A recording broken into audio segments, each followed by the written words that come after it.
Hello General there. Kenobi. Welcome back to another episode of Star Wars in a Galaxy, watching all the Star Wars we can get our hands on. I'm Eli, I'm Jacob, and and we have a today lot of guests with us today. we have all of the guests, every single one of the guests.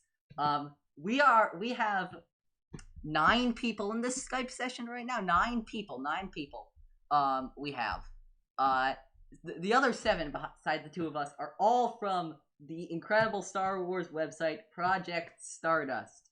And we decided I've been planning with 4-time guest McDowell now. We've been planning this for quite a while. This is going to be, I think, incredible.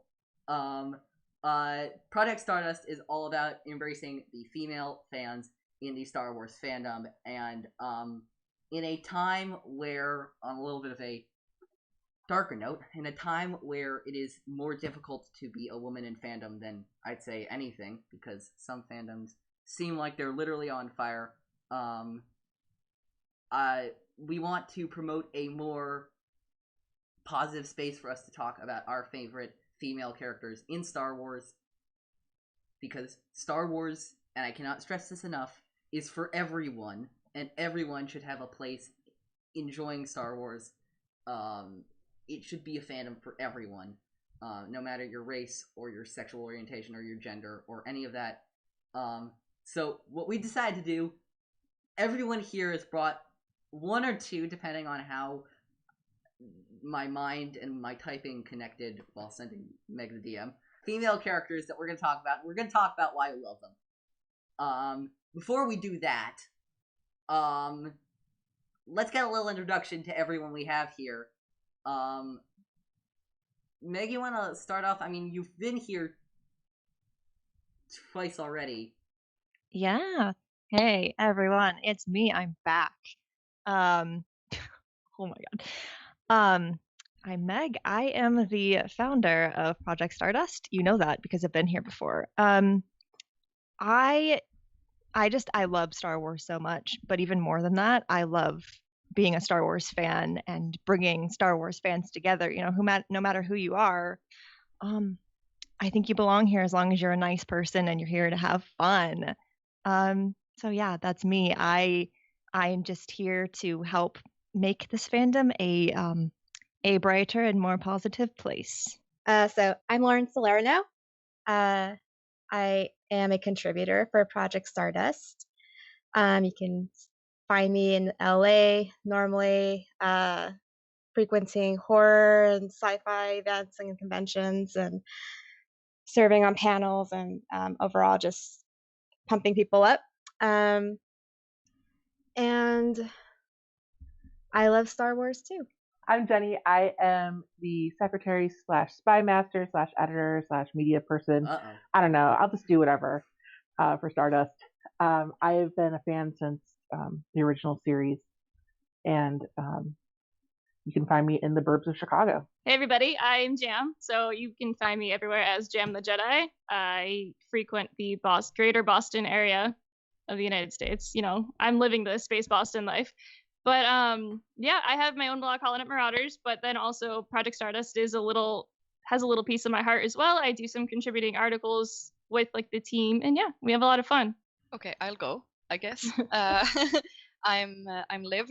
I'm from Sweden, so that's the accent you're hearing. I'm 32 years old. I'm a bookseller.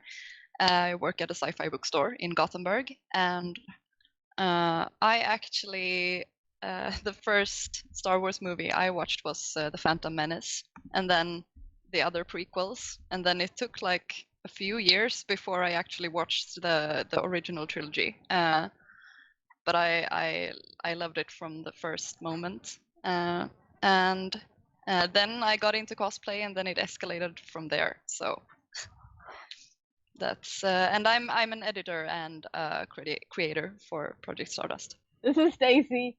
I'm a contributor on the site. I live in Los Angeles, and normally when it's not a pandemic, I'm all in the conventions. I'm a teacher by day,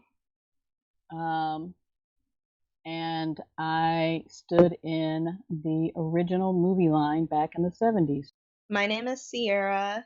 I guess they consider me the little sister of Project Stardust, the baby sister. I'm 20 years old.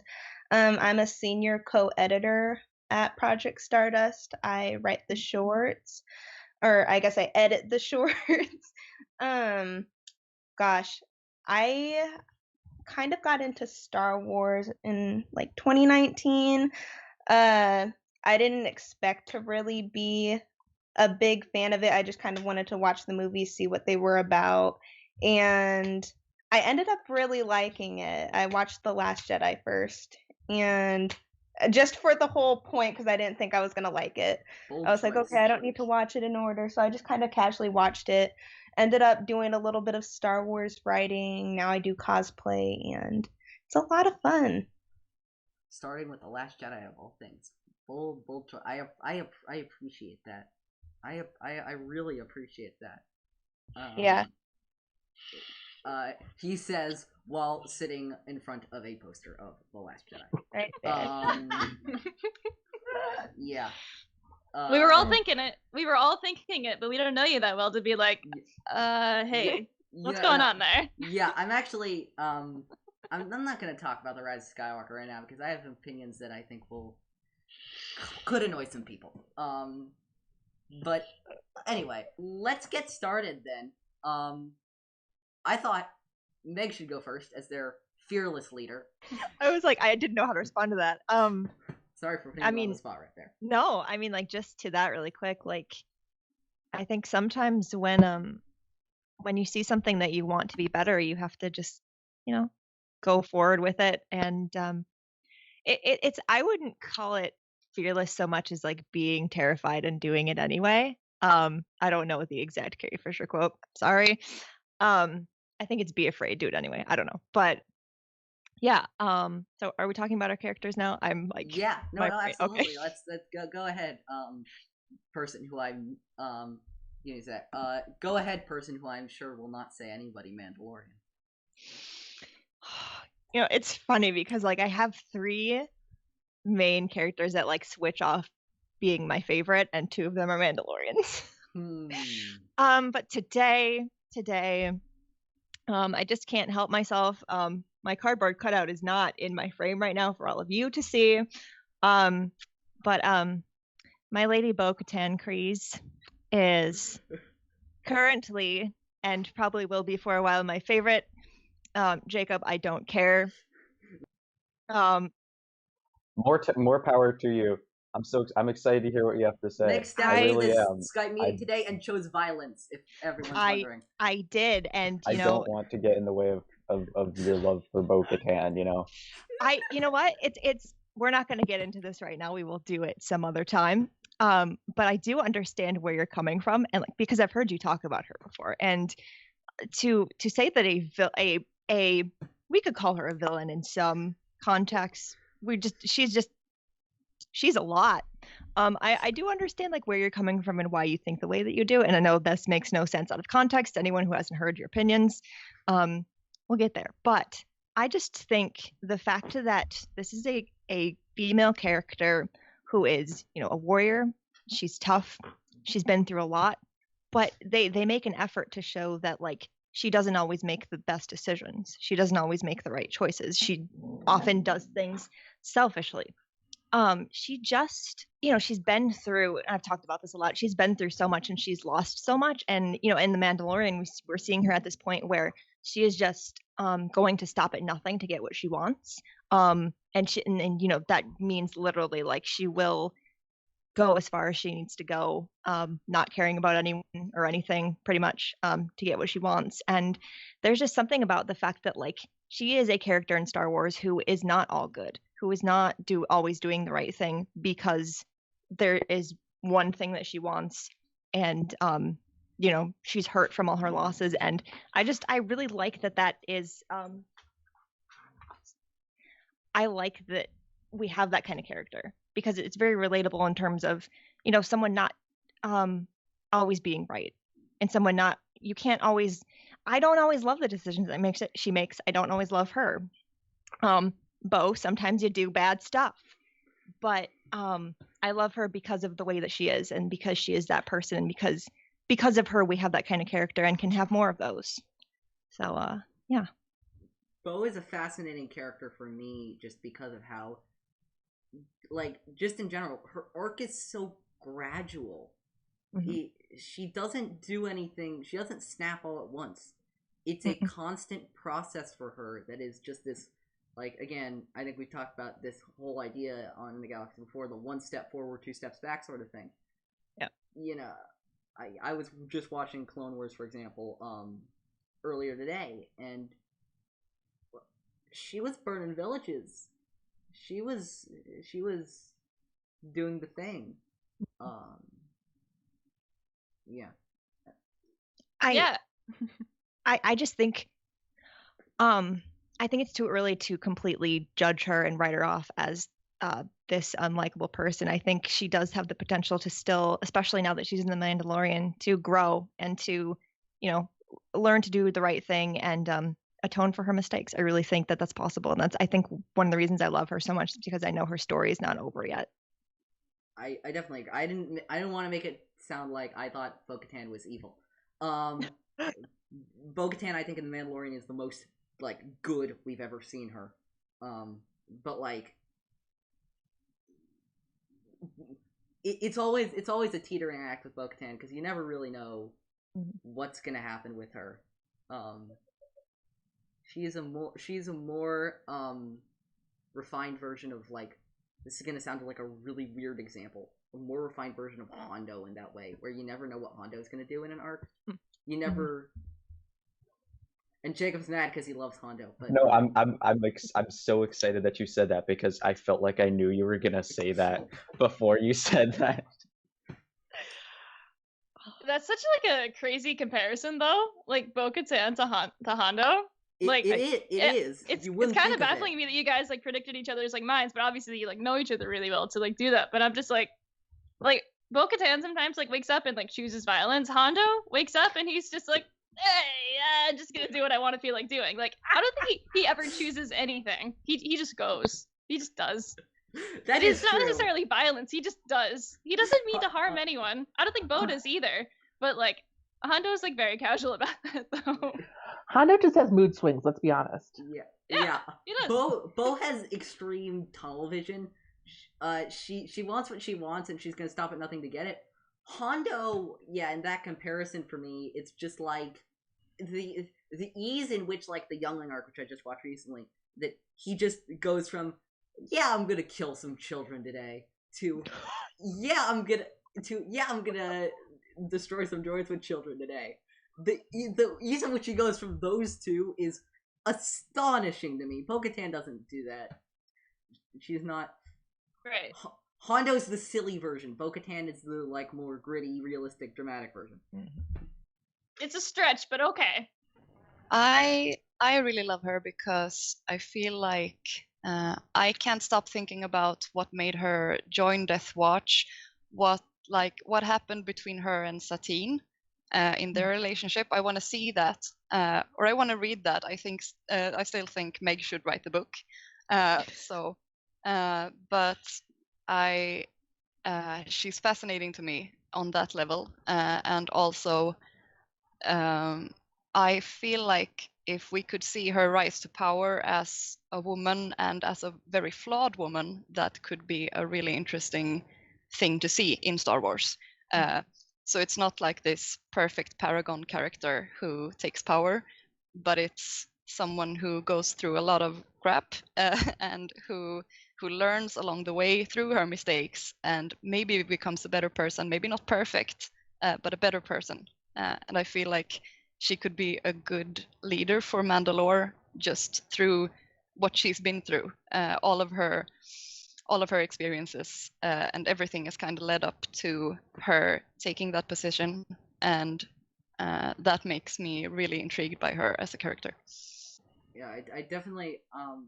Meg, can you write Bo-Katan on, like, any part of her journey? Because there are so many parts of that journey that I want to know about now. It's like I want to know. I also want to know how she went from the Rebels Bo-Katan to the Mandalorian Bo-Katan. Because those are, like, almost two different characters right there. Right. How did she lose the Darksaber? Yeah. I need to know. And you know, and you know, I don't think of this as a plot hole as some people do, but like, you know, Sabine gives her the Darksaber in Heroes of Mandalore, and she takes it. But when Din tries to do the same, she's like, "No, I can't do that." Mhm. What changed about her philosophy between then and now? It's exciting to think we might be getting any of these answers like next year. Mhm. I'm expecting to see a little bit of a darker character from her in the next season of Mandalorian, just because she has broken down a couple of times getting that Darksaber, and now she has to do it a third time, and it's going to obviously be a conflict with Din and those two sects of Mandalorians. So next season's going to be interesting. Especially because like the Empire is no longer like a really like the Imperial Remnant thing is no longer a viable threat for them because they took out the entire Dreadnought. And so somebody's gonna need to fill the role, and I think Bo-Katan, like not evil Bo-Katan, but like antagonistic Bo-Katan. Yeah.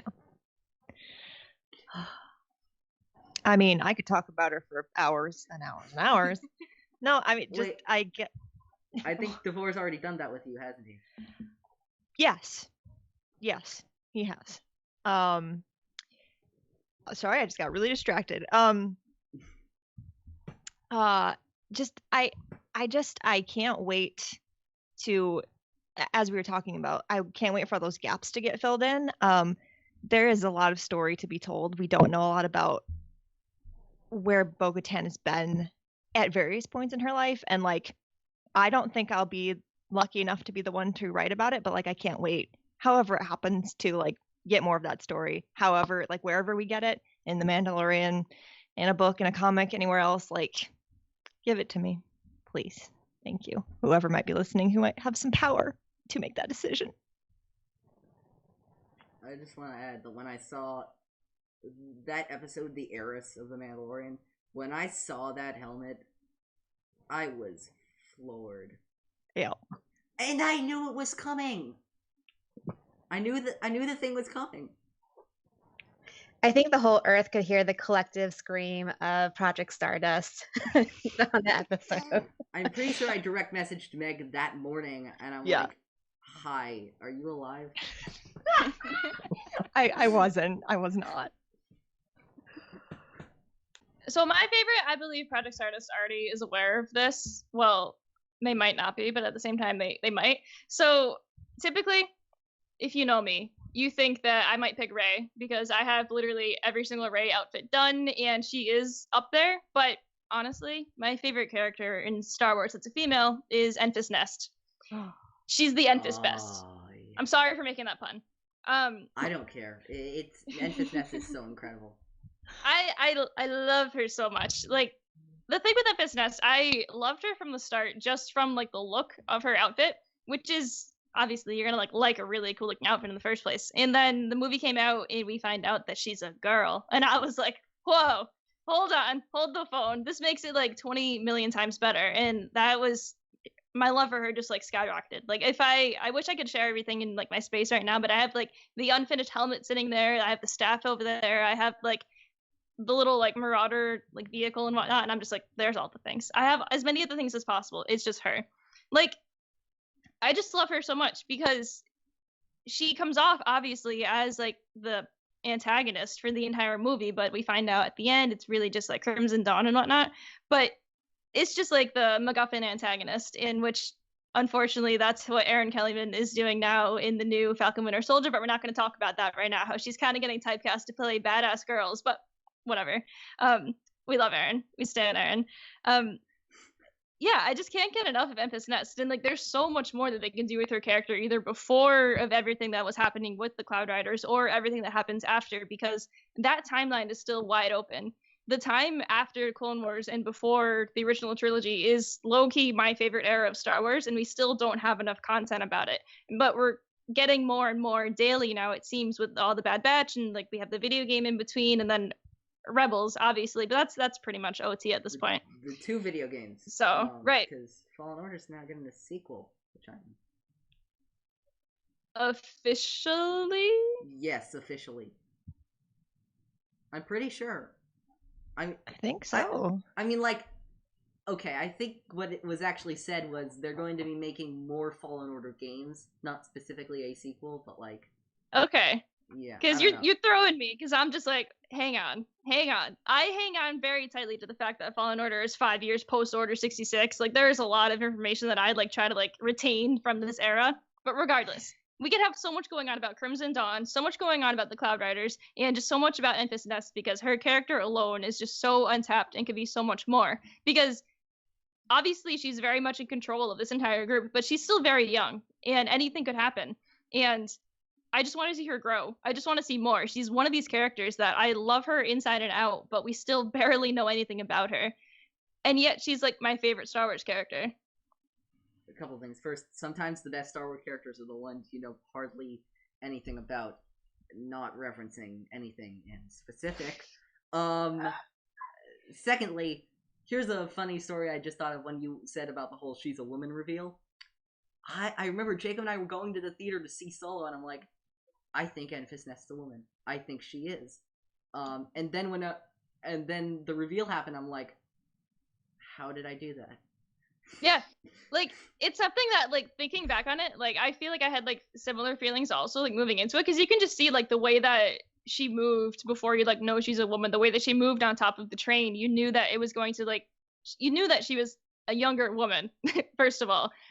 You could just, like, tell immediately, and I just love how they were able to keep that such a secret, and, like, literally at the red carpet for Solo, they had Erin like sneak in. She couldn't do red carpet because they made her sneak in because she would have been like a spoiler for the movie, which is a tragedy that she couldn't do that. So I don't think she ever got to do like the full red carpet experience. But oh man, I wish. I wish.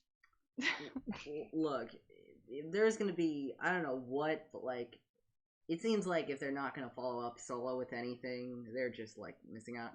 Because it seems like after all the campaigns people have been doing, and all of the buzz that's been made about a Solo sequel, even if they don't do a movie, it's just like... Yeah, you could do a series. You could do about Han. You could do a Crimson Dawn series. They are doing a Lando series, which is still unconfirmed. Is it going to be old Lando telling stories about young Lando? That would be incredible, first of all, but we're not going to talk about that one. Like, give me all of the Lando vlogs. Give me everything from Solo in the first place. Solo, low-key, is like one of my favorite Star Wars movies. And it's so funny whenever I see people doing rankings, because like Solo will always almost be like dead last for a lot of people. And I'm like, where do you get off? Excuse me. Could you like not like do this? Like I get very personally insulted. Goodbye. I'm gonna leave too then. See ya. No. This has been fun. That's how I feel when people put Attack of the Clones last. Okay, now I'm seriously leaving. We all have like moments like that, but like Solo is so wicked underrated, and people really like need to just like open their eyes, because it is made top tier, and like the characters in it like can't be beat. They are all fantastic. Yeah. I feel like this is the time where I say my movie that I shocked that people put, but I'm not going to, because that would be me choosing even more violence than I've already chosen today. So, okay. I love her too.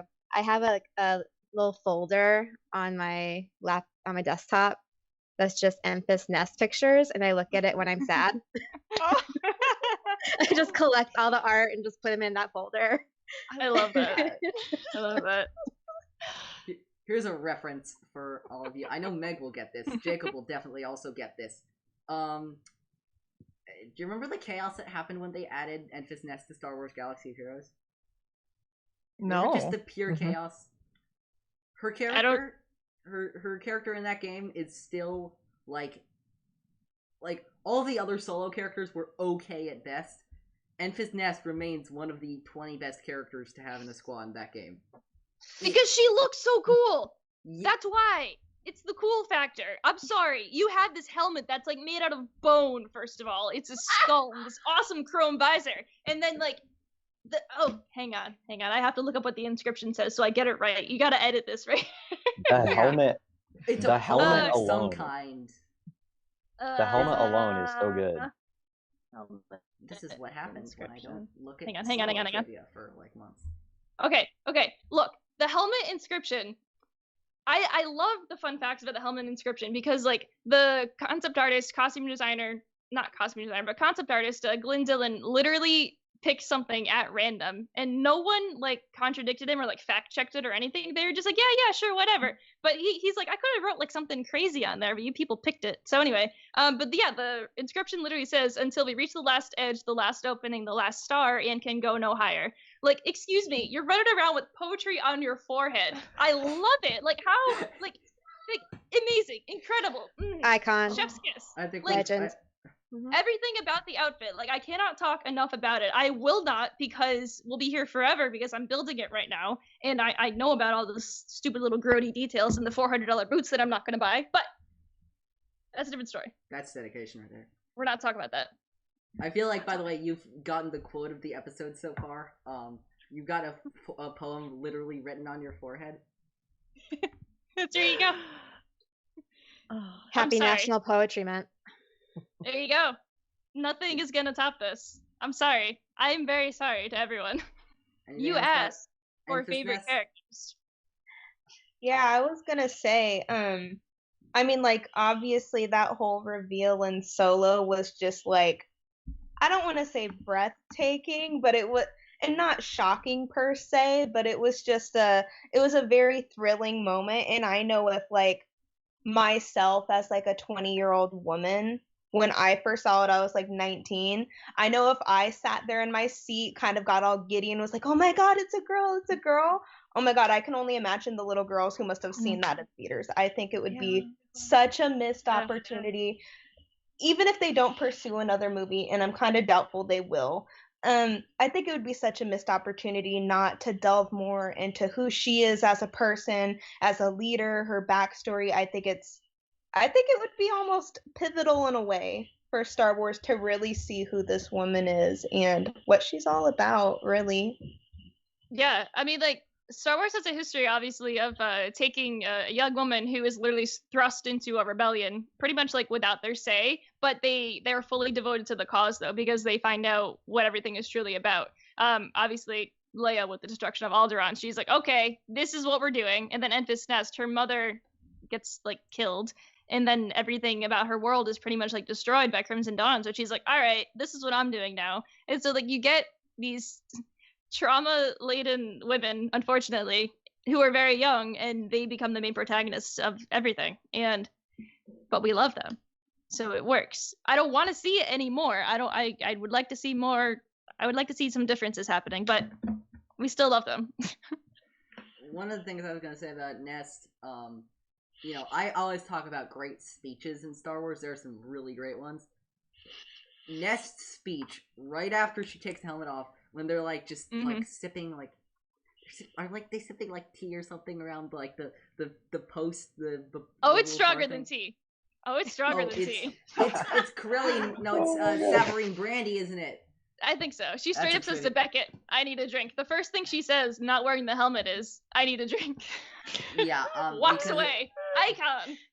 Anyway, that speech while they're all drinking is one of the best speeches in Star Wars. Yes. Like, I remember we had another incredible female creator on In a Galaxy a few months ago, Maggie Lovett. I don't know if any of you know of her. Anyway, we were talking with her about Mandalore, the Mandalore episodes, and we were talking about Favreau's pre-Vizsla speech. Like, the Nest speech is, like, on par with that speech, may even be better, in my opinion. Like, that speech is the whole, like, they cut off the tongues of, like, wow, it's just, like, incredible to me. Actually, that entire scene, the whole thing with the whole, like, the standoff thing between her and Beckett, that scene is masterful for what it does. I got really excited just to see a woman of color pop out of this helmet. Like, you know, of course we thought it was a male character, and then she pulls off this helmet, and there's like all this like thick curly hair, and you can't see me, but she kind of looks like me. So that was really cool for me, and I've been kind of you stole my girl, but it's okay because you talked about her the first time. thoroughly. I'm sorry. Yeah, but she's one of my favorite too, and because of all the things you said, but also because she was a person of color. I really liked her. Perfect. Yeah, I mean, Emphis is like one of like the first examples that we really have of that kind of a character being one of those leads, and I can't love her enough for it, and I'm so happy that like Star Wars pretty much Solo was like a huge like bringer of that, of just like more diversity in general to all of this. I mean, like all of the newer Star Wars movies have, but like we could be doing a lot better. But Solo really sold it. Anyone want to go before me, or should I just throw this incredible woman into the fray? I want to hear who your person you're going to talk about is, because you've been teasing it now for like the past 10 minutes. Right, but I'm going to be pissed if you take ours. I don't think I'm going to take anyone's. I hope I'm not going to take anyone's. Jacob knows who it is. As soon as I just start describing her, Meg will know who she is. Let me tell you about something, okay? She was hired for a job, and she did the job really well. She hit the ship. It's not their fault that they used a decoy. It's not her fault that they used a decoy, okay? Okay, let me talk to you about Zam Wessel, everyone. We've had a long time discrepancy on this podcast about how to pronounce her name. It's Wessel, by the way. If you check our Twitter right now, I tweeted the great people at Octo Radio with a helpful pronunciation guide of what to do and what not to do. But it's beyond the pronunciation of her name. Zam is a character that was interesting to me in Attack of the Clones. But when we did our episode on Bounty Hunter, which is an obscure 2002 Star Wars video game, where, let me tell you, Zam Wessel was Fennec Shand before Fennec Shand even existed. I remember watching that Bounty Hunter stuff, and she always fascinated me because she came out of nowhere. She just basically jumped into a ship with Jango Fett on above the planet of Uvu 4, and just kind of went along, and just kind of, she'd already proven herself as a bounty hunter in her own right, and now she's trying to get help Jango, and then eventually betray him a whole bunch of times with his bounty on the fallen Jedi Komari Vosa. But no, Zam is really cool, and we don't have enough from Zam Wessel. We don't have enough from her. I'm gonna put that out there. I hope I didn't steal anyone's. I don't think I did, because she's kind of obscure. I have a Zam Wessel figure that is still in the box, from, 2002? Although I did buy it like 3 years ago at a convention. And I'm very nervous. I take all my figures out of the box. I'm that kind of person. But I'm so nervous to take her out of the box because her arm comes off. Oh. What? Yeah. So first of all, if you look up any sort of like prequel figures or any sort of figures from like original trilogy, they make characters for like everyone. They make figures for everyone. And it's quite the rush going into like a random like independent comic shop and you find a stash of Star Wars figures and it's like, this is the place. This is the place. I'm not even joking. The last time we went, we got so many like random figures. I'm talking a lot of Jedi. But the Zam Wessel, I'm so nervous to take her out of the box, and I won't because I don't want to lose her arm. Yeah. Yeah. It became a vast meme on this podcast, but like genuinely, I don't want anyone getting the impression that I just did it for choosing violence. I genuinely love Zam Wessel for just everything, and I want that figure now. Speaking of figures, actually, I'm looking at the table I have with a bunch of Funkos. Give me a second, I'm gonna be back with a figure I think some people might like. So speaking of Enfys Nest, here's my Enfys Nest pop. Oh, there she is! Oh, love it. Wow. Yeah, I have some other ones. I have quite a few other ones. Nobody who's mentioned before. I don't think there's a Zam Funko Pop, but that's a crime. Anyway. Okay. I mean, I'm just glad you pronounced her name right. I know, right? I'm curious as to how it was pronounced wrong. Everyone is. Okay, I've never heard it pronounced other than Zam Wessel, so... So in the video game, in Bounty Hunter, you're Django Fett, right? I can show you a clip I've put together of this. Hi, I'm Zam Wessel. You know what they also say in the classic video games? Kashuk. Yeah. I was playing KOTOR yesterday, and they literally said Kashuk, and I'm like, excuse you, Kashuk, out of here. Like, it's Kashyyyk. Like, excuse me. Like, no. So, you can't trust early pronunciations of these things, especially if it's not in the movie. If it's in the movie, I would trust it. If it's out of the movie, they don't. I mean, like, for example, J.J. Abrams literally pronounces Kilo. Why? Why does he do that? He made the character. Why does he do that? Anyway. Where does he do that? Did JJ do that? Because I know Mark Hamill. I know Mark Hamill heard a bunch of people and he was like correcting it. But you watch behind the scenes for like Force Awakens and whatnot, like the big documentary that they make with it. JJ Abrams is many times saying Kylo Ren, and everyone's like, "What?" Also, let me talk about Kashyyyk for a second because they couldn't figure out they couldn't figure it out even from its first appearance in the holiday special, which is, by the way, 8 minutes of that thing are now on Disney Plus. Welcome to Disney Star Wars, everybody. My point being, I'm pretty sure they pronounce it Kazook in that movie. Yeah, I don't like. I'll accept Kashyyyk. I'll accept Kashyyyk. Obviously, I'll accept Kashyyyk. Like, I'll accept that one. But like, anything goes at this point. Kazook, Kazoo, like, no, get out of town. Yeah. Get out. But we've had a podcaster that we've collaborated with in the past, who I'm not going to mention by name because I've done it way too many times on Twitter, has said that he first heard it as Wessel.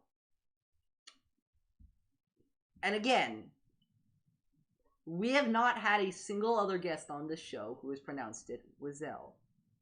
Unless somebody's here today, I'm not here to pressure anybody. The fact is, if I think that everyone here pronounces it Wessel, which I'm 99% sure is the truth, we've had like 15 guests on the show now, and one of them has pronounced it Wessel. And he's wrong. Oh yeah, he's definitely wrong.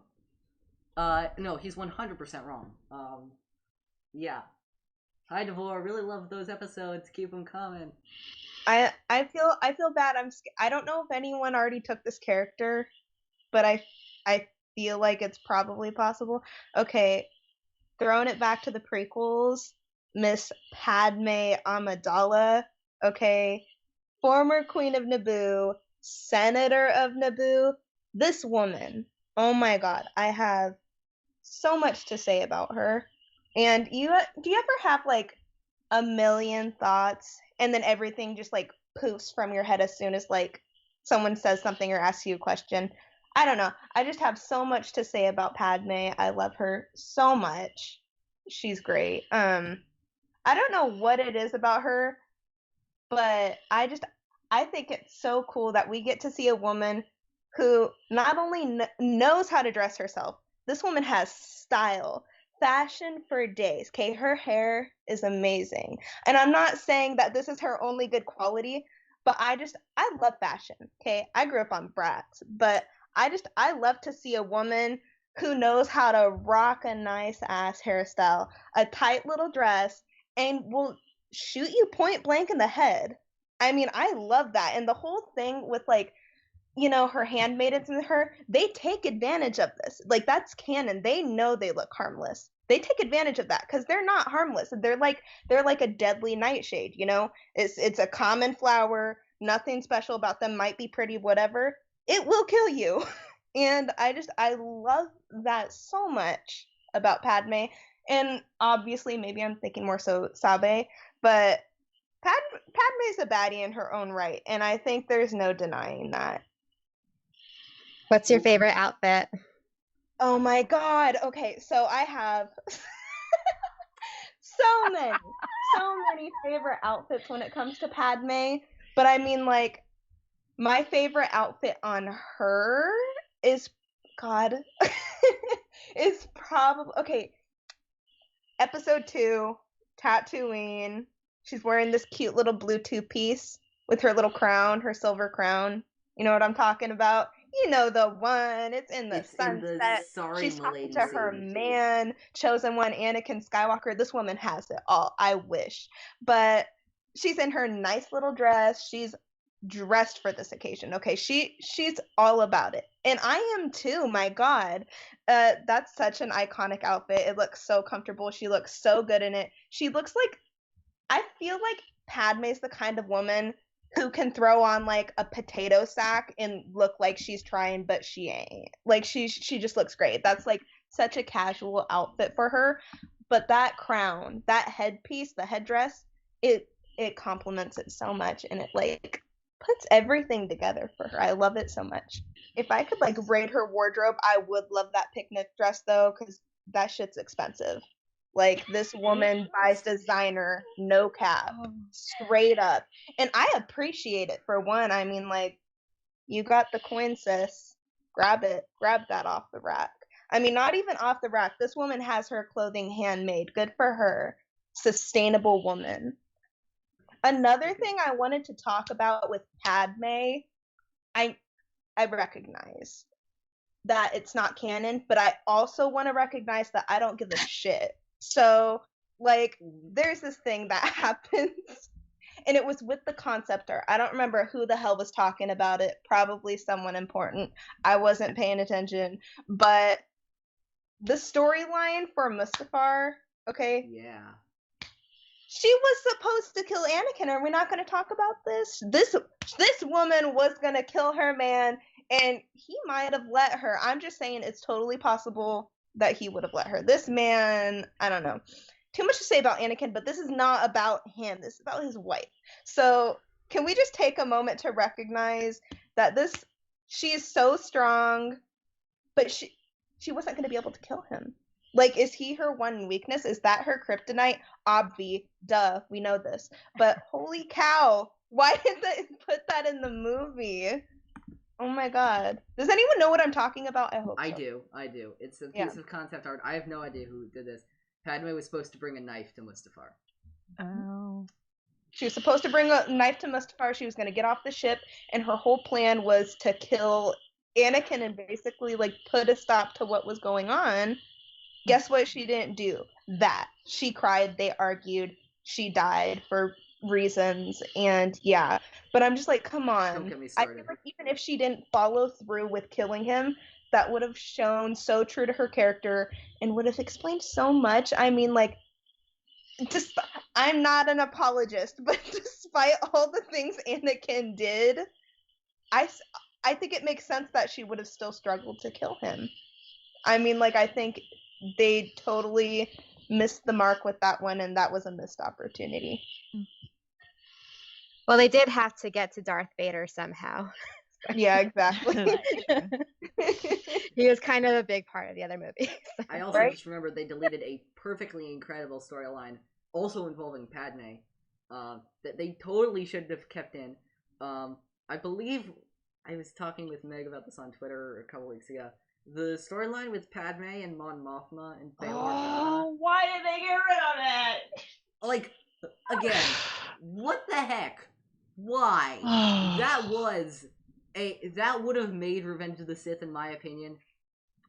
I mean, it's already, I already have my issues with Revenge of the Sith, but it would have made that movie just incredible. You know where we might get more of that, though? The new Padme book. What? Oh, What's it called? Queen's Hope, I think. Yep. Hope? Queen's Hope?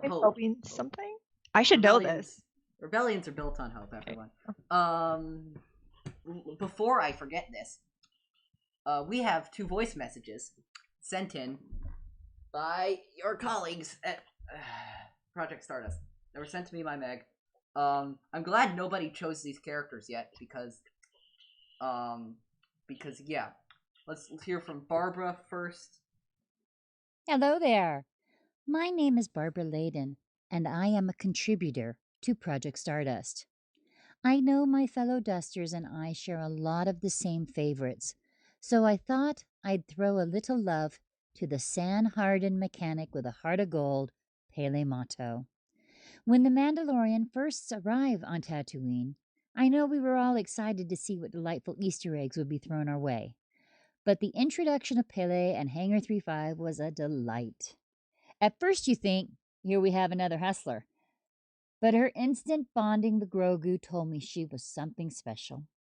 Whether she's playing cards with the pit droids or Dr. Mandible, telling Mando he has a lot to learn about younglings, and the vital part she played in the Star Wars love story everyone can get behind, and even her casual mention of Beggar's Canyon has me hoping we will see more of Pele.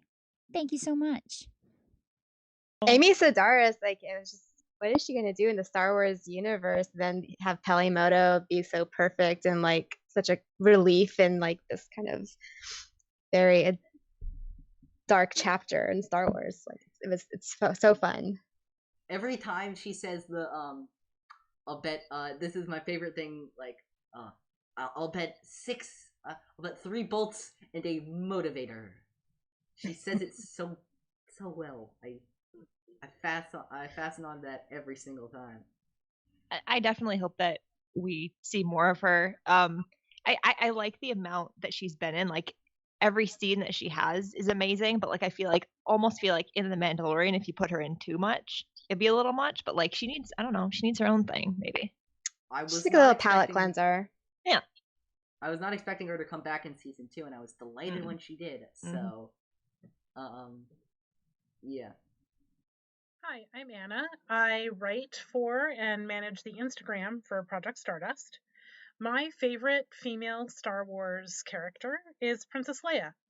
My first memory is seeing Princess Leia in the trash compactor scene from Star Wars when I was probably 2 or 3.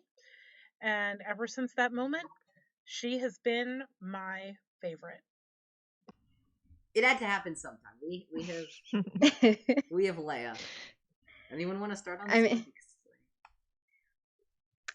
I think a lot of us at Project Stardust probably connect to Leia somehow, some way. For me, there's so many facets of Leia to grab onto, like at any moment, like in your life. So, one of the articles that I wrote for Project Stardust was during the election season, and just how she had sort of turned into this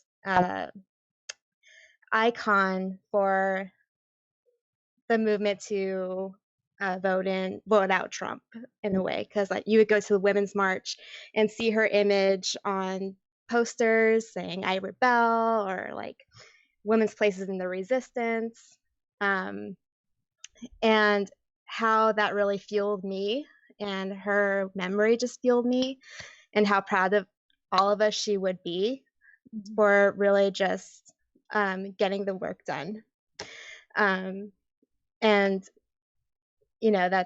just one way that she affects my life, but there's so many other things about her too. And does anyone else have like a memory? So the first time I saw Leia was the first Star Wars movie I ever was shown as a child was Return of the Jedi, because they thought it was friendly because of Ewoks. So seeing Leia in that capacity, and then all the others in that time, because I'm one of the older Stardust members, she was one of the only great female heroes of the time that were being shown in movies. Like you had some of your superheroes and whatnot, but she was personable, she was down to earth, she was a person, and just showed like this quiet strength, and it was refreshing to see, and it kind of gave a different perspective of what was going on in the life around us. Yeah, I agree. From seeing it back, the original trilogy, I liked her because she had the nerve to like yell at Darth Vader. I was like, what? You're like this little lady with weird hair, and you're yelling at like the super villain? Right on. Okay. She was so brave. I know when I first watched the original trilogy as someone who was like first getting into it, I mean, everyone knows Princess Leia. You don't have to be a Star Wars fan to know Carrie Fisher or know the iconic hairstyle or just some of the phrases that come out of those movies. But I really remember just completely admiring this young woman who was so calm under pressure. I mean, she was going to be executed. The whole time she was thinking about others. At the end of the day, it was all work, no play. There was a mission to be done, and she's just such a selfless leader. And, for someone her age, I mean, that's insane. You look at the comics, you look at some of the books and how she grew up, and I think it's only natural for her to be this way.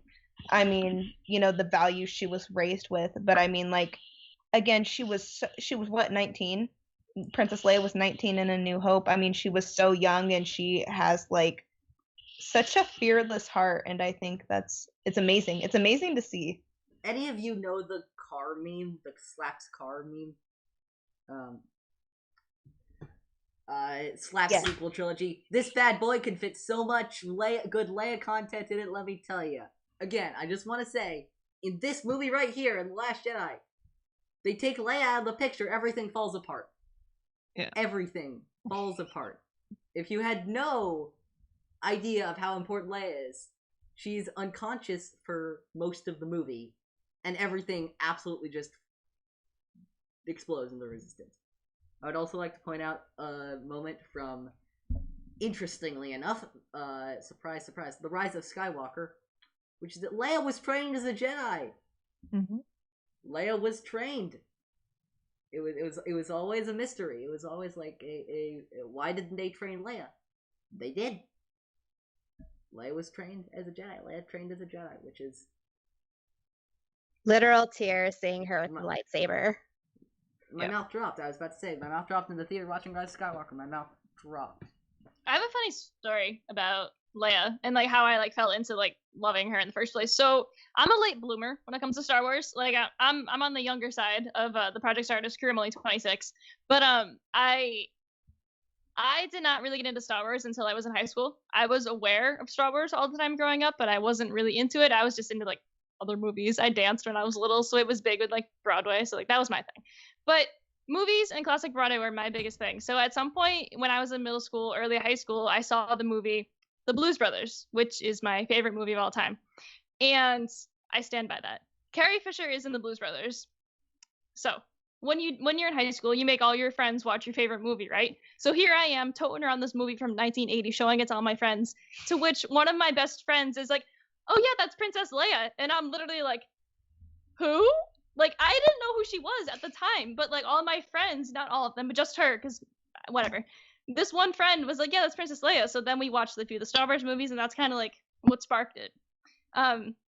But I think about this to this day when everyone's like, oh yeah, I've loved Leia since I was a little girl. And I'm like, I've loved her since I found out that she was the crazy ex-girlfriend in the Blues Brothers.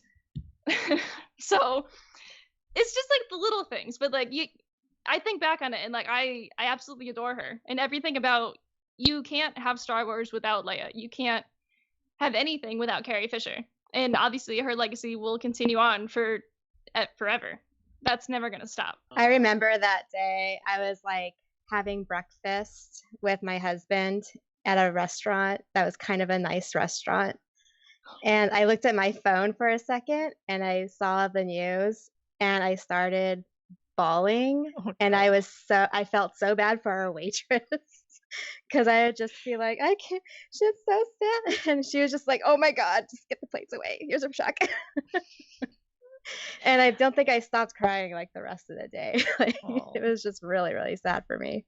There was one thing that I think about whenever I think of Leia, and it's like, and I know the reasoning for this, and I don't want to say it's hypocritical of me thinking about this one thing when I like Padme, who has the most unrealistic, extravagant, extra type outfits, but I always thought it was very interesting how they chose, and like it's an iconic outfit without a doubt, but I always thought it was interesting how they chose the color white for Leia's, dress, her senatorial dress. And I think part of that has to do with, okay, they're under the Empire now, and everyone's kind of wearing those kind of darker or lighter tones. Nothing is as lively as it was, so I get it.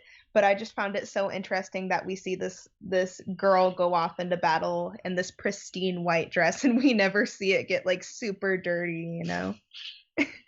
An all-white costume is a cosplayer's worst nightmare. Obviously, anyone who wears clothes, white clothes are your worst nightmare. However, as a cosplayer, don't try it. Don't try it. I mean, like, to flip it really quick, I wasn't happy that Rey's Rise of Skywalker outfit was all white. I know it was 100% an homage to the original outfit for Leia, and I love that. I love the hood, but like, I wish it wasn't white. But we're not talking about that today. No, sir. We're not going to talk about that one. I think it should have been like a little homage to Luke with like a black outfit with a little white. Yeah. Yeah. Right? They easily could have done the homage to the black outfit that Luke wears, that obviously the bib opens at the very end, and so it shows the gray underneath, because that's, not to spin this away from Leia, but that is Rey's entire arc. Is she doesn't know who she is. She decides that she's no one, and then she finds out her true lineage, and then she's like, that's not what I want to do, and then she decides her path. And so like, she has all those ups and downs in which she's in the brown, she's in the gray, she's in brown again with gray, and then she's in white immediately. And it's like, wait a second, what happened in between there? Because she's doing the training in between it, so it's like, you just don't make the jump over like that. And so you I don't know, got a lot of questions. But to spin it back to Leia, all of Leia's outfits obviously reflect everything that's going on, and I just want to take a moment of time for my favorite Leia outfit, which is the Cloud City one with the beautiful burgundy cape with all that embroidery, and just yes, that is the one. That is my favorite Leia outfit. I think in terms of fashion and as far as outfits go in Star Wars, you know, I think Leia does definitely get overlooked compared to maybe someone like Padme, but all her outfits are really cool, and I really notice how they use some symbolism and kind of represent what's happening at that point, you know, like with her outfit in A New Hope and what she represents in that movie, as opposed to where she is on Cloud City when she lets her hair down, what that symbolizes, and then they get ambushed, and it's just so great.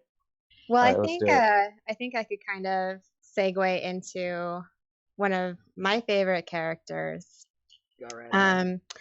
So one of the character that I want to talk about is Ula from Return of the Jedi.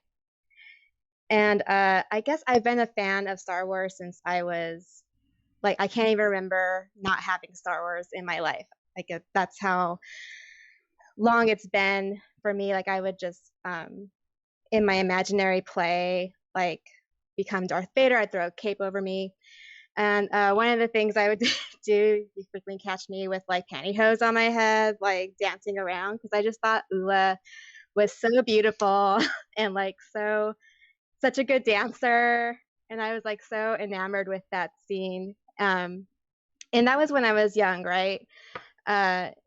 So just the aesthetic of her was enough for me to just really latch onto her.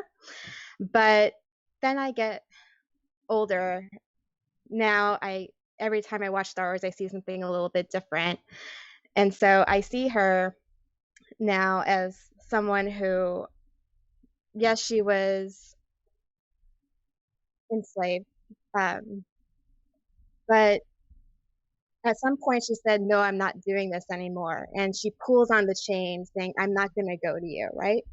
And so because she fought back, you know, that became her end, but just the fact that she was going to fight back, like that was really powerful. That whole scene to me is really powerful in Jabba's palace. And just the fact that she's one of probably like the first women of color that we see in Star Wars. Demi Taylor played her. You know, that's not lost on me either. And now I think it kind of seeped into my cosplay a little bit, because now I do Twilight cosplay, and I just kind of try to recreate that like moment for myself too. She's she's a side character for the most part, but she meant a lot to me when I was growing up. So my favorite is Jyn Erso. Rogue One hit quite a spot with me, and I didn't understand at first why.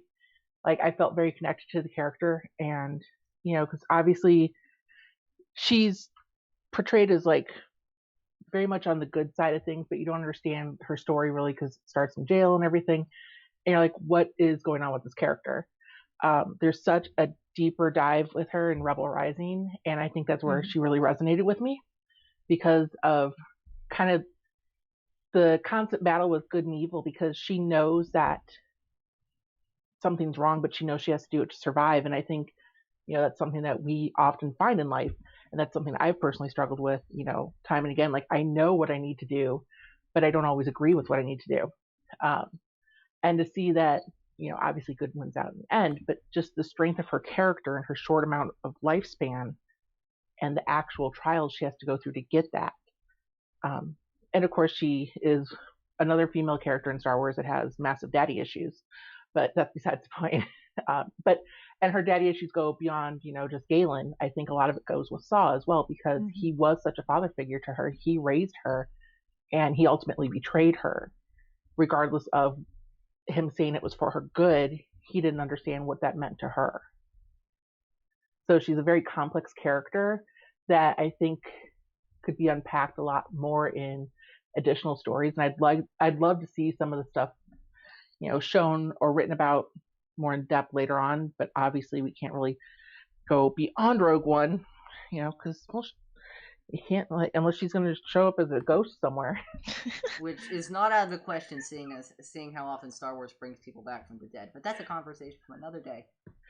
This is true. When we get to that episode, Brothers of the Clone Wars, we will have that conversation about how much so don't get me started. Oh no. Oh no. Did I choose violence again? Yes. Inadvertently, but it's fine. I've been thinking a lot about Jyn lately. I don't know why. I don't know why Rogue One is suddenly everywhere at this moment, but I just have been thinking a lot about how despite everything that she went through, and losing her parents and having all this stuff happen to her, eventually she rose up and she did the thing, anyway. And I think that the saddest part for me about the whole thing is she could have done so much more for the rebellion, but what she did still made all the difference. And I love her.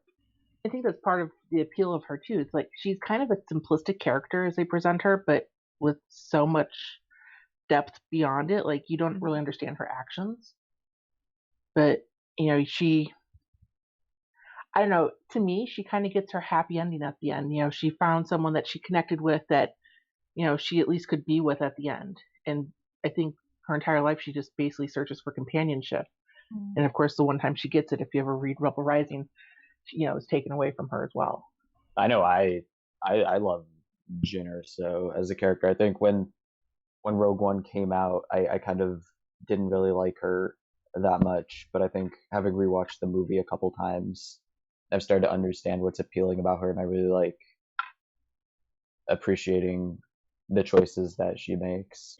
Should we move on to a different character? I don't really have that much to say about Jyn, because I'm not a humongous fan of Rogue One. But what? Eli, come on. I'm very disappointed. I know we just met, but I'm very disappointed right now. My Star Wars movie taste is interesting. They call it obscure and leave it like that. Oh, it's definitely obscure. Don't get me wrong. The amount of people out there who love both The Last Jedi and The Rise of Skywalker as much as I do, it's... I'm glad there's people that really, really love, those two movies. I like them. I'm not against them at all. It's a peaceful life. No, it isn't. I was gonna say, Here's the thing. You're gonna quote Rogue One. while you're trying to make this example. So like I wasn't gonna jump in. Like Rogue One is honestly not one of my favorite ones, and I don't really like Din that much. And like I've grown to like her in recent watches, but I like pretty much every single other character in that movie over Din. I'm sorry. I like her, but I like everyone else more. And it's just always something else. And like I love The Last Jedi, I love The Rise of Skywalker, and all the sequels are my favorites over that, and then Solo. And I'm not gonna do the rest of the ranking right now. But like you can't go in talking about the sequels and then you say a Rogue One quote. One right before that you said you don't like Rogue One. That was I looked back. We were this close. Close. Let's just throw more. What else do we got? What else do we got from Rogue One quotes? Also Rogue One. We can do this right now. we can totally do this. But, save the dream, okay? Yeah, I don't want to look. I'm gonna say, and I swear, is I don't want to fill you with more lies and deception. Well, you know, some of my favorites have already been talked about, and then I was thinking about Rey as well because I really love her, but I really want to talk about Frog Lady. Yes. Yeah. Yes. Because she was so Frog Lady. Wow. Yes, Frog Lady. I'm impressed. Right? Okay. Because no one's gonna think of Frog Lady except for, I don't know, me. But I was so moved by her, like by the end of like when she finally made it to her husband. I mean, I was cheering. I think I was practically crying that she finally made it to her man, and like, cause Din was like, whatever, lady, like, you're not my mission, you're just on this ship.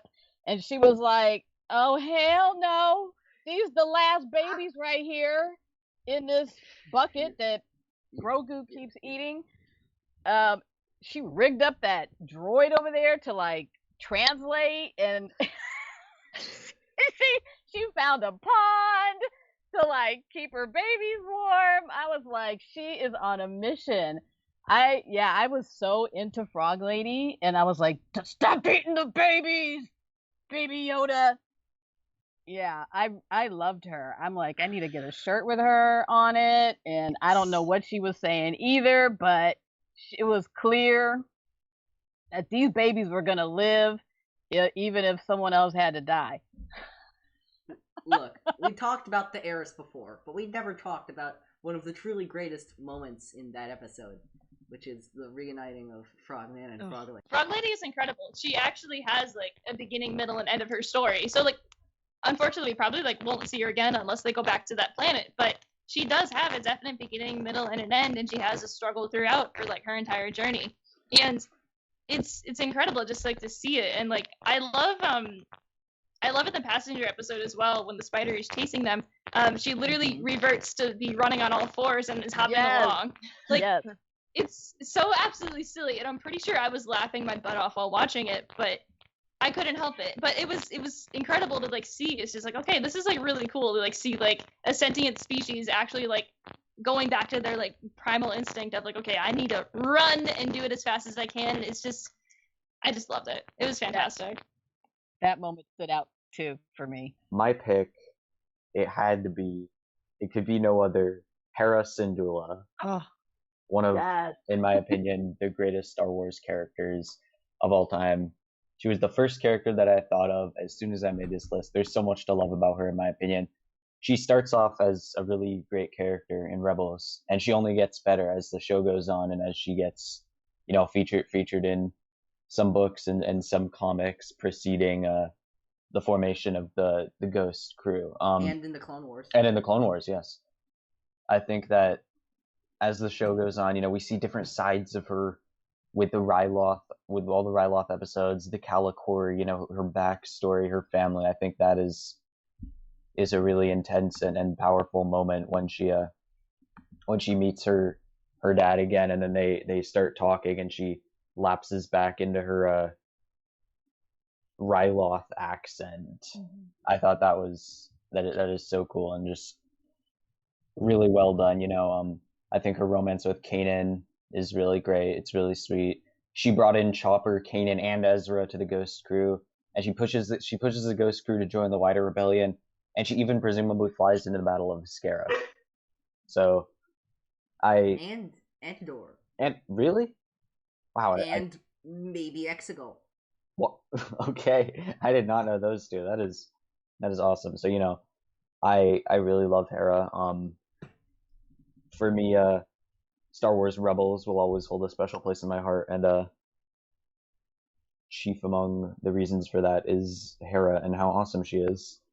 I stand by the statement that Hera and Kanan are actually the best couple in all of Star Wars. And we can go on about that for years, but even though they don't necessarily get their happy ending, they are. They are the best couple because they are always actually talking to each other, first of all. And they try their best to actually work through things, which is, we love to see it. And I can't get enough of it. And I absolutely adore Hera. She's definitely probably almost my top character on the show. Kanan is my top character, but we're not gonna talk about that. It is really cool to see a Twi'lek in Star Wars that isn't in a submissive role at all. Just because I stand so hard for Twi'lek, so she's one of the few that you see in a position of power and agency, and I really appreciate that about her for sure. Yeah, in terms of power, I think another thing I love about her is how she really emphasizes empathy and kindness and really puts that into practice so much. But she's never a pushover, and she never just becomes a stereotypical passive, supportive kind of character. She's still very much her own person, even when she is in more of an adjacent role in a certain Rebels episode. She still is very much a strong presence. I really love that. I've really loved seeing her. Not seeing her. She's in the why can I not remember the name of these books? The Alphabet Squadron books. She's not in them a ton. Yeah, she's not in them a lot, but in the last book, you do get more of her, and it's not more Rebels material or anything like that, but it's nice to see her, in a different point in the timeline, a different point in her life, kind of trying to figure things out, I got my pop figure of her out. Let's talk about Rey. Rey who? Rey Skywalker. That's right. I want to talk about Rey because I feel like it's been I feel I want to talk about Rey. That's all I want to do. Because Rey, in my opinion, Rey may be my favorite female character in Star Wars, and Rey is definitely in my top 3 or 4 favorite characters in Star Wars. Period. The struggles that this woman goes through, frankly, astound me. Everyone in the galaxy is trying to define for her who she is. She's no one. She's a Palpatine. But does she take any of that lying down? No, she does not. She said, no, this is my destiny. I am who I choose to be. Even when the dark side, feels so inviting, she gets that heritage reveal from her very own grandfather, who's actually probably not really a grandfather because of the clone thing. And then, okay, let me just push that to the side for a second. I just love Daisy Ridley and Rey so much. It's just seeing her growth in Force Awakens, from being just a normal junker on Jakku to being part of the Resistance, and eventually learning the ways of the Jedi in Last Jedi, and grappling with her destiny and her relationship with Ben/Kylo in both Last Jedi and Rise of Skywalker, and then finally in Rise of Skywalker, finally getting to feel worthy of being a hero, which was something that Rey struggled with throughout the entire sequel trilogy.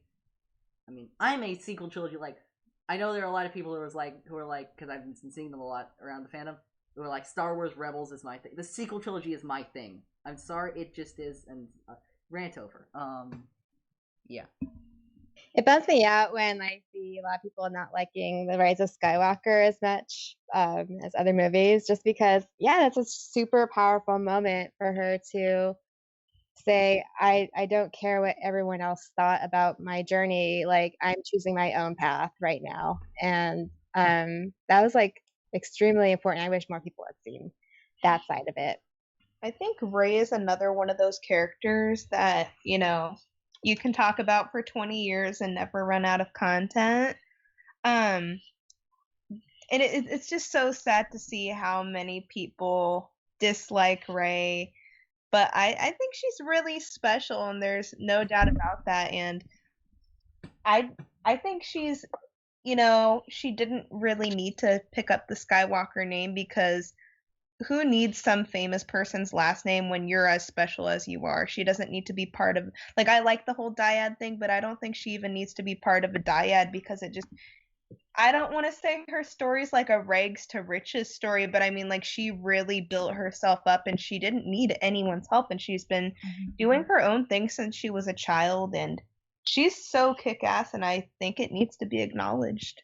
Sierra, I'm kind of interested to know, because the first movie you saw was The Last Jedi, and you grew up with the sequel trilogy, so I kind of wonder how you felt about seeing Rey on the screen, if that like did anything for you in particular, because you were a little bit younger. Yeah, like, do you mean like the first time seeing her, or like in the theaters, or? Probably like the first time seeing her in the movie. Oh gosh. Okay, so yeah, I started off with The Last Jedi, and the Stardust, my Stardust friends know why I watched The Last Jedi, and I wasn't going to be a Star Wars fan, so I was just like, okay, let's just pick a random movie, so that way I could see some people's acting, because I'm curious. And I picked The Last Jedi for that reason. And, you know, the first thing you see on that movie is, you know, this young woman is holding out this lightsaber. This guy just completely chucks it. It's Mark Hamill.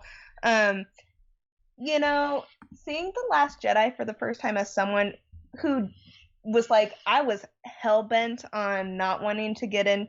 I also want to say this now. I know Star Wars is not sci-fi. At the time, I thought it was.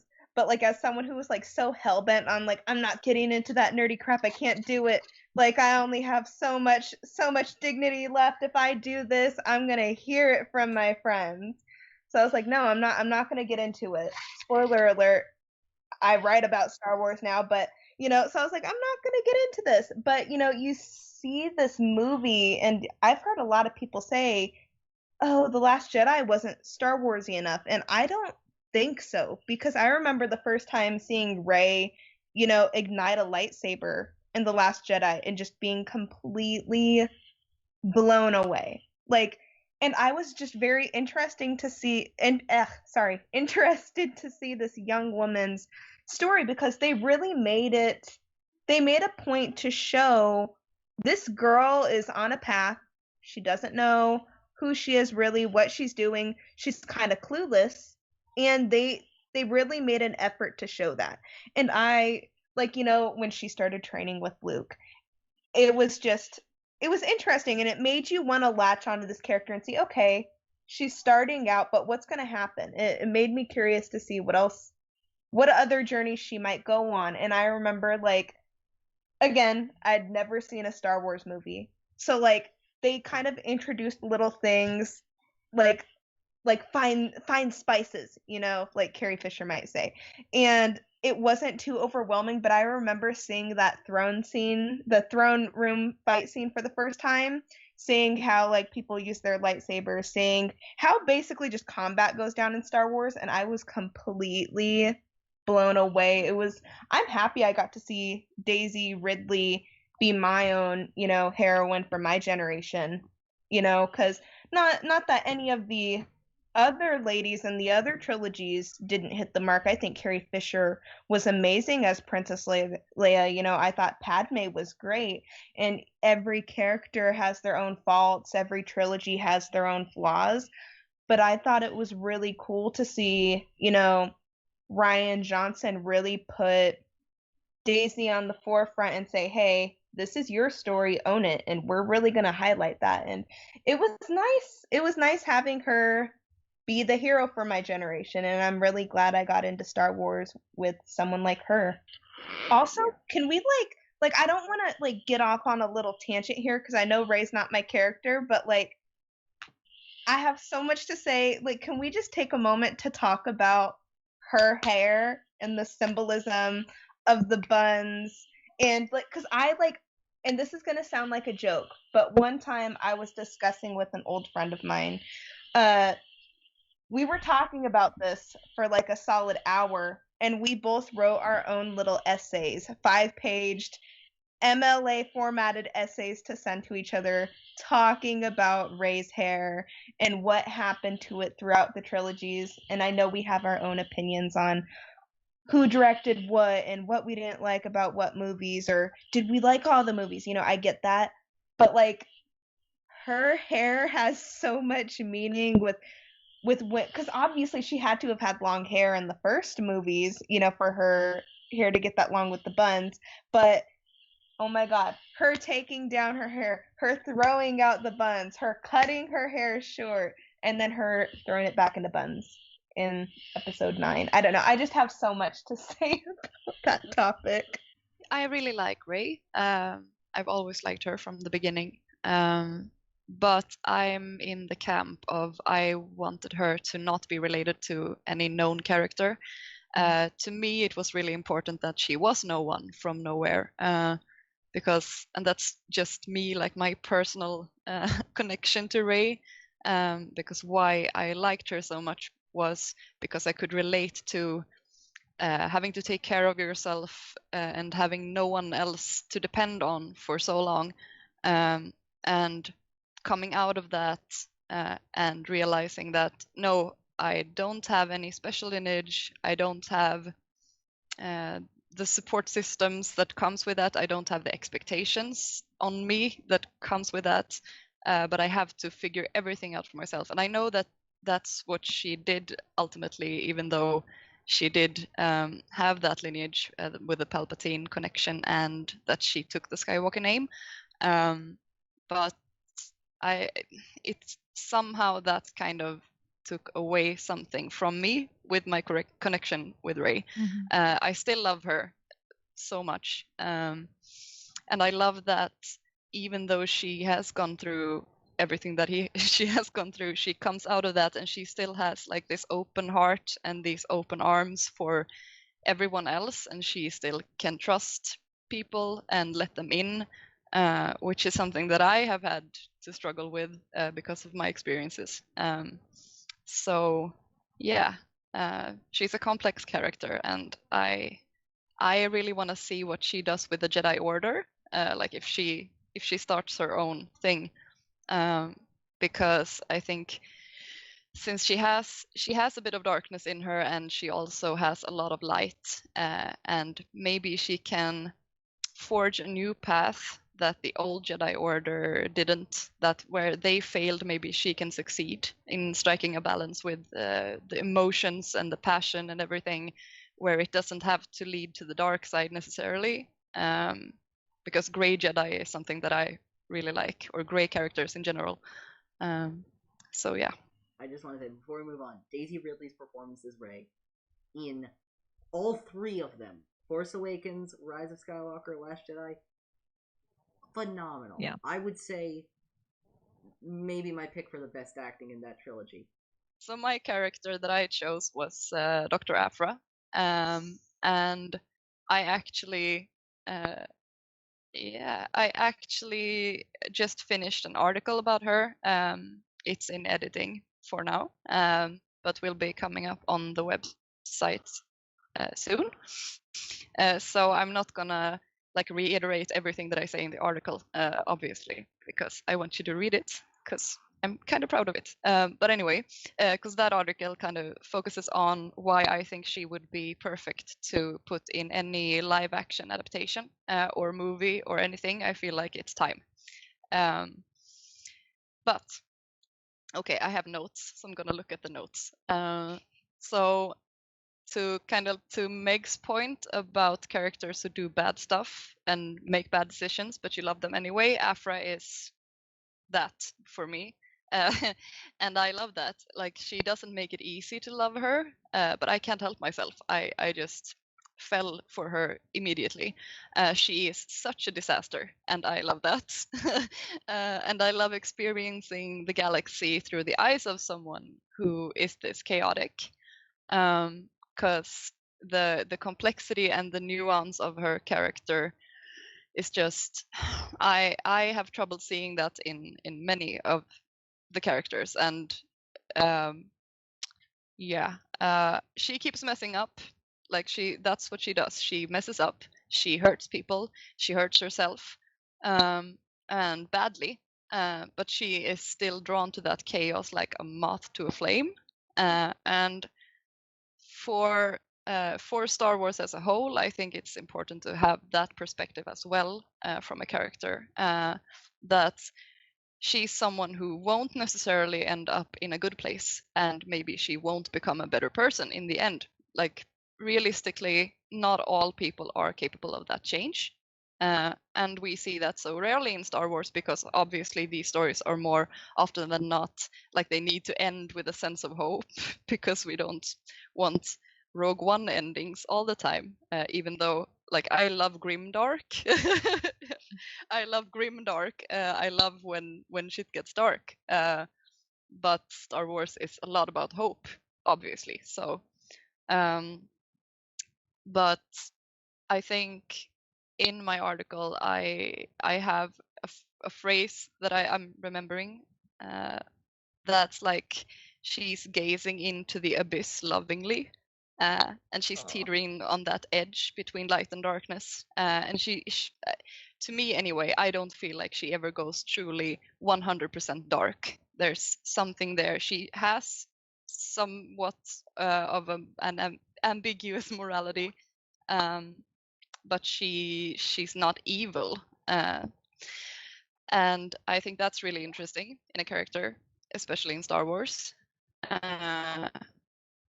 And I also have to mention that like I'm queer, or I identify as queer, and I love seeing a female lesbian character who is out and proud and who gets to be herself and not have her sexuality filtered through a male gaze, which I feel is so important. And she's not exotified or anything like that, and she gets to be passionate and flirty and everything, and it's not framed in a weird way, which I many times feel with characters who aren't straight, that their sexuality is framed like they're othered or exotified, or it's more sexualized than it needs to be. And so I feel like she does that very well as well as a character, or they do that well with her character, I should say. And as a final point, the fact that she, as a space archaeologist, which like the coolest profession ever, but as someone like that, she can go around the galaxy and she can find objects and bring them into canon again. So like, I love legend stuff. I love KOTOR, the games, and like some of that stuff has made its way back into canon. And since she's just exploring all over the place, there's really no limit to what she can find and bring back into canon, and I think that's super interesting. So there's so much to explore with her character. Yeah, she's it for me. I need you to write a book about that. A book? Not just an article, a book. That would be great. Yeah, book. I was just gonna say, Afra is somebody who shocks me that we haven't seen her in live action yet. Yeah. I mean, again, this is not anything bad about this character because I love this character, but how on earth have we gotten Cobb freaking Vanth in live action and not Afra? Right? I mean, right. And I love Cobb Vanth. Cobb Vanth is one of my favorite characters from that show. But, like, that guy appears in, from what I understand, 4 excerpts from a trilogy of books. Mm-hmm. Afra has had how many series of comics? I mean, like, the only person who's had more series of comics written about them is Darth Vader. the main character of the saga. Only one who's had more comic series written about him than Dr. Aphra. Mm-hmm. Yeah. I will say that I agree. Like, they need to do a live action Aphra, but they also need to let her be who she is in the comics. And I think that I'm a little bit afraid of what they will do to her in live action. If I'm being honest, I'm a little scared. Yeah, they need to do it right. They can't just throw her in there or make her into something that she isn't. That's super important. I agree. I was just gonna ask if you guys could cast anyone for her, who would it be? Karen Fukuhara. 100%. I actually commissioned an art piece of Aphra of Karen Fukuhara as Aphra for my article, so you'll see that.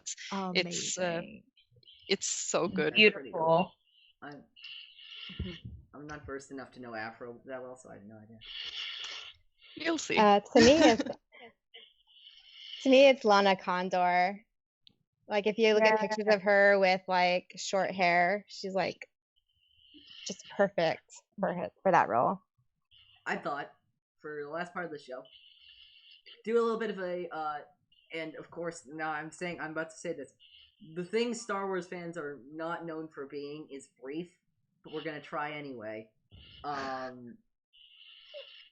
Most of the time that's a good thing, Meg, okay? Most of the time that's a great thing. Anyway, I was thinking of a little bit of a speed round, which was like 2 or 3 characters that we did not mention that we feel we should just like throw out there. Yes. Oh yes.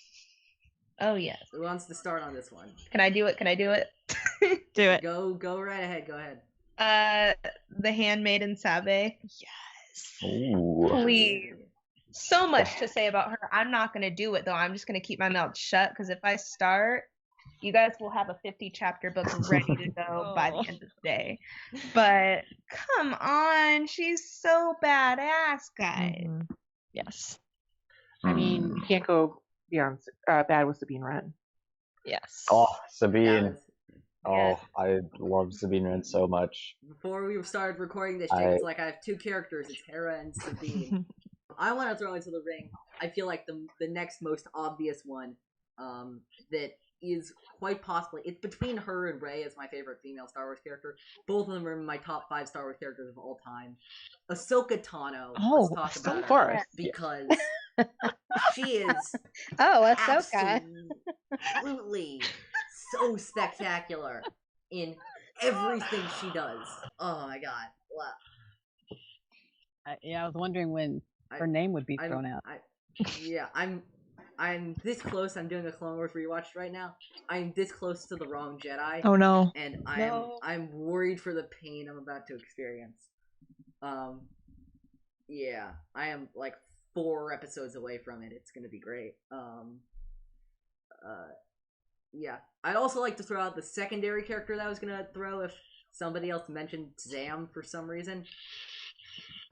Let's talk about Tamra Vora. Ooh. Ooh. I think one of the most underrated characters in an animated Star Wars TV show.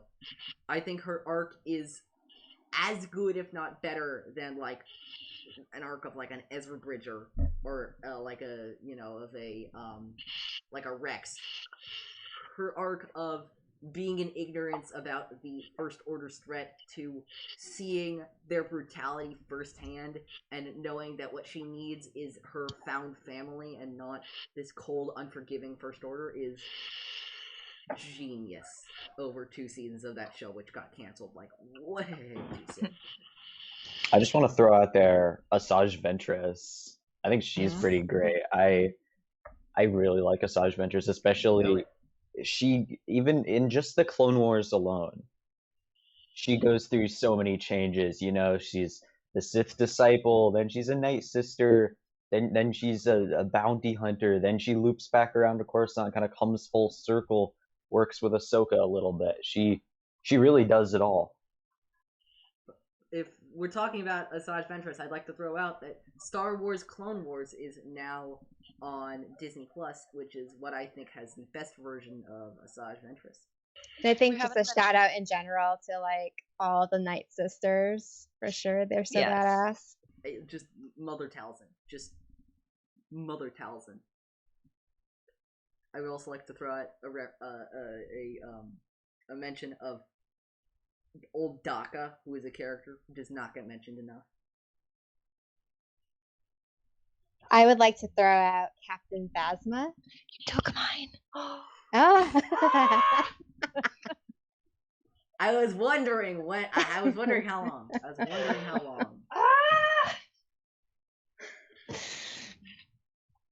Hashtag Phasma lives. That's all I got. We didn't see her die. Nope. So she's alive somewhere.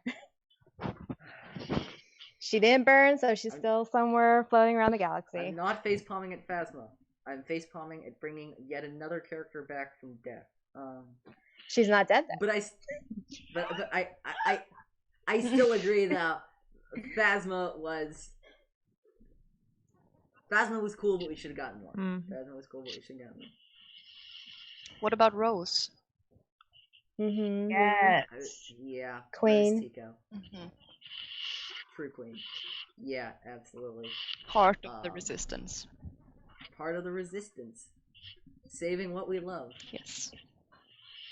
Will not hesitate to tase someone. Will not hesitate to tase. That is on her resume now. Rose Tico, resistance soldier, will not hesitate to tase. Can I throw out two more? Yeah, no, go ahead. Okay. One, I don't know, it just makes me sad thinking about her. Okay, Shmi. Like, I think she's great, and I wish we would have gotten to know her a little bit better. And it also just kind of makes me sad how she was only used like as a plot point. Yes, I know Anakin is the main character, I know this, but it makes me sad that another woman was used just as a quick stepping stool and a plot point to hear the male's story and his emotional development or whatever. I think it would have been interesting to kind of see just a little bit more from her and gotten to know her a little bit better, even if it wasn't completely essential. I think it would have been nice. And then Satine, I mean, she's great. I mean, bad bitch, queen. She's really slaying that. I'm watching The Lawless tomorrow. I'm not emotionally ready for this again. Man, how could we have forgotten? By the way, what bonehead decided The Lawless and The Wrong Jedi be put within 3 episodes of each other? That's a rough stretch. Oh my gosh. That's pain right there. That is intense. Pain. Well, then again, Old Friends Not Forgotten, The Phantom Apprentice, Shattered, and Victory and Death are all pain, and they're all one arc. So I shouldn't be talking. Do you think that we'll get flashbacks in Kenobi? Does anyone else want to answer this? How do I answer this? I hope so. Maybe. That's what I'm hoping for. Because my answer is I don't think so, but I hope so. I really like Maz. I want to know more about her. Yes, I was gonna say her. Kanata, right? She seems to know a lot, but we don't. Yes. Oh my God! Wow, nice job, Eli. Mon Mothma. Yep. Yeah. One quick one from the books, and that is Cyanari from Lost Stars. Yes. That's like my favorite Star Wars book. Incredible.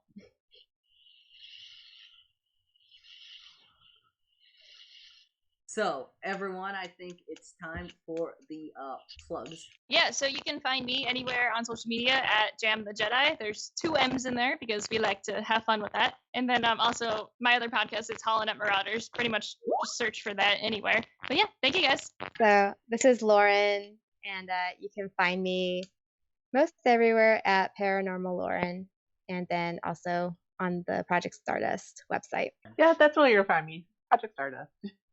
Be hanging out there. This is Liv, and you can find me on Twitter as Lilith_Ren, and then Instagram Lilith.Ren, and also on Project Stardust. This is Stacy. You can find me on Instagram at fangirl_Stacy with an I, and at Twitter at Bohemian Classic. My name is Sierra. You can find me on TikTok at Starshine, but it's STVRSHINE.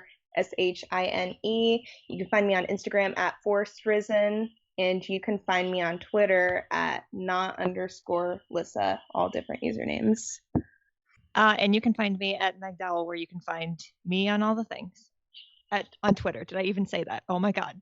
You can find us at In a Galaxy Pod on Twitter, at Star Wars in a Galaxy on Instagram. You can subscribe to our YouTube channel, Star Wars in a Galaxy. You can listen to us on Spotify, Google Podcasts, Apple Podcasts, Anchor, wherever you listen to your podcasts. We will be there. Leave a 5-star rating and review if you can. You can email us at swinagalaxy@gmail.com. And until next time, may the Force be with you always.